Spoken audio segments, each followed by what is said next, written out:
مولا علی علیہ السلام نہج البلاغہ میں ارشاد فرماتے ہیں، جس شخص کو 4 چیزیں عطا ہوئی ہیں وہ 4 چیزوں سے محروم نہیں رہتا۔ جو دعا کرے وہ قبولیت سے محروم نہیں ہوتا،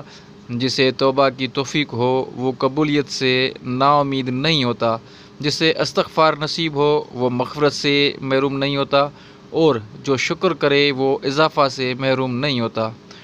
اور اس کی تصدیق قرآن مجید سے ہوتی ہے، چنانچہ دعا کے لیے ارشاد الہی ہے، تم مجھ سے دعا مانگو میں تمہاری دعا قبول کروں گا۔ اور استغفار کے متعلق ارشاد فرمایا ہے، جو شخص کوئی برا عمل کرے یا اپنے نفس پر ظلم کرے پھر اللہ سے مغفرت کی دعا مانگے تو وہ اللہ کو بڑا بخشنے والا اور رحم کرنے والا پائے گا۔